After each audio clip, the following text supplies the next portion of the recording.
equations. We've seen solving rational equations where it equals a number. Now we're going to see where a rational expression equals another rational expression. So here are some steps to solving rational equations. If there's a single fraction on each side, if you have a proportion, then you just cross multiply like you're used to seeing with like 5 over x equals 12 over 2 or something like that. You cross multiply. If you've got addition or subtraction of fractions, then here's the process you want to follow. Again, whenever you have subtraction, change it to addition. Add the opposite, distribute the negative sign. You'll be less likely to make mistakes than trying to keep track of the subtraction. Factor the denominators, and then multiply everything by the common denominator. And you'll see what happens when we do that. You end up getting rid of the fractions altogether. And then basically solve from there. So here are the steps, and then always check for extraneous solutions. Number 7. Because remember, when you've got a denominator, there's always a possibility that you're dividing by 0. So you always have to check your answer to make sure that the solution actually works in the original equation. So here's our first one. We've got a proportion. A fraction equals a fraction. So when we have this, we cross multiply. What you need to be careful of is that this denominator is distributed by the opposite numerator. So we get x times the quantity x minus 4 equals 15 times the quantity x minus 6. Distribute, we've got x squared minus 4x equals 15x minus 90. Now what I notice is I have a quadratic, an x squared term, and an x term. So I want to get this equal to 0. So I'm going to subtract 15x from both sides and add 90. I'm going to try and solve this by factoring first.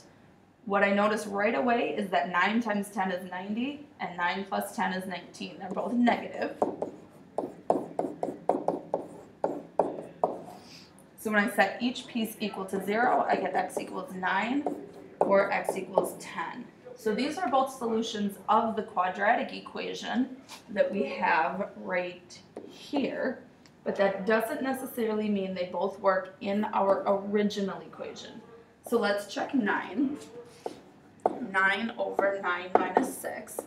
Does that equal 15 over 9 minus 4? Well, in my first one, I've got 9 over 3, which is 3. And in the second one, I have 15 over 5, which is 3. So 9 is a solution. That one checks out. So now let's check 10. 10 over 10 minus 6. Does that equal 15 over 10 minus 4? Well, in my first one, I have 10 fourths. The second one, I have 15 sixths. So when I simplify 10 fourths, dividing by 2, I get 5 halves. And dividing 15 sixths by 3, I get 5 halves. So 10 checks out as well. So in this case, they both work. We have no extraneous solutions. Second example, I've got not strictly a fraction equals a fraction. I've got some other stuff going on, some addition and subtraction. So factor all the denominators. In this case, my denominators are factored. And multiply by the least common denominator. Well, I've already got a common denominator, so what I'm going to do is multiply everything by x. And instead of using distributive property, I just go through and multiply each term by x. Make sure every single term gets multiplied by the same thing. So the ones that have a denominator, my x's cancel. And I end up with a linear equation. So I'm going to add 4x to both sides, subtract 6, and divide by 7. So I get x equals 9/7. Looking at my original equation, my domain restriction is x cannot equal 0, so this solution will work.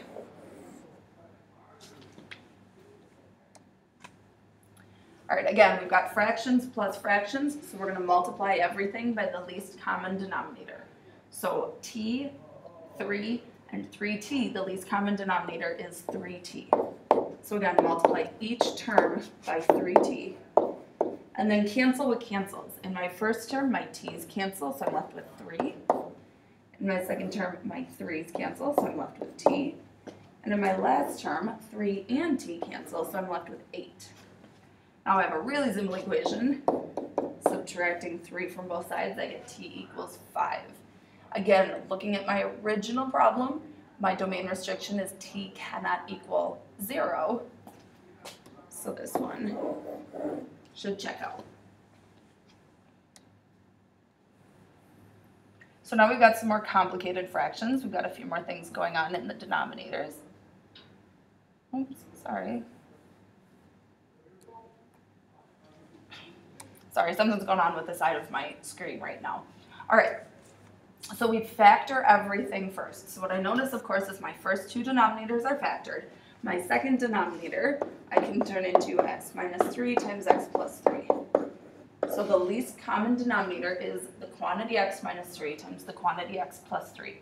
So we multiply all of our numerators by that least common denominator. So this will be x minus 3 times x plus 3. And so will this. And so will this. All right, cancel what cancels. So in my first fraction, my x minus 3's cancel, leaving me with x times the quantity x plus 3. So I'm going to go ahead and distribute that x. In my second one, my x plus 3's cancel, so I'm going to distribute my 2x. And of course, on this side, everything cancels but my 18. I've got another quadratic equation, so I'm going to get it equal to 0. Subtracting 18 from both sides, and I combined like terms. So what I notice is I've got a common factor of 3. So I'm going to divide everything by 3. What's nice about that is that the right-hand side of my equation is equal to 0. So when I divide by 3, I still get 0. So it makes it a simpler equation, and now I can factor with a t-table instead of the AC method. And because factoring out the 3 isn't going to give me a solution, I don't even have to worry about it. So what multiplies to a negative 6 and adds to a negative 1, we're going to have a negative 3 and a positive 2.